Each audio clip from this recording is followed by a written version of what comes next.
Assalomu alaykum aziz tomoshabinlar, aziz do'stlar, xush keldingiz. Yana bir hafta o'tib yana diydor ko'rishyapmiz. Yana shu bahonamiz O'zbekiston va Qoraqalpog'iston xalq artisti professor Xayrilla aka Lutfullayev ijodi bilan bog'liq. Biz shu ko'rsatuvning ikkinchi qismini hukmingizga havola qilamiz. Maza qilib dam oling. Bundan bir kuni shunaqa tadbirga bordik. Yigitlar o'tirib biz shu ham yigitlar bor. To'y tugab qoldi. Shu bilan yigitlar choypa ichdimi bular?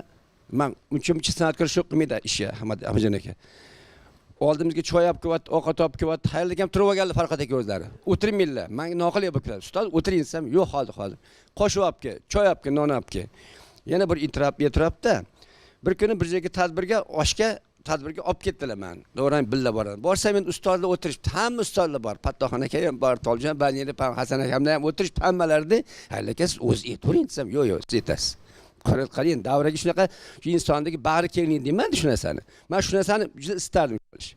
Keyin shu kuni bog'lik ketib qolishdi-da, aytdilarki, davra antisida cho'pon bor, to'n bor, shuni berib qo'yib cho'pon. Hali kezdamida? Keyin cho'pon berib ketishdi.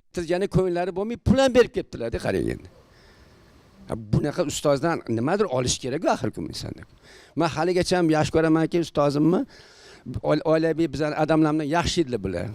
Shu qoblaka adam o'zlari ishlamanda bo'lganlar Xayrilla akamlarga. Shu Kattaqani mahallasi ko'p yil 15 yil davomida mahalla raisi bo'ldilar, jahon tillarida ishladilar. Hammamizdan oilada shu ziyoli bo'lib o'qib shu sohani egallab biz men katta o'g'lim Farqat aka. Haligacha ustozim umrlar rizo bo'lsin, duo qilaman ustozim. Yuzga kirib yuring, xudo xohlasa. Sizga atalgan cho'ponim bor, shuni olib kelib kiygirsam maylim sizga shuni.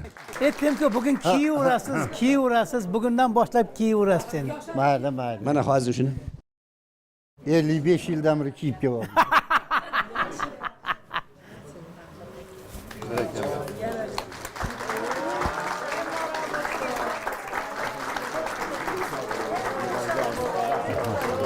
Rahmat oğlum.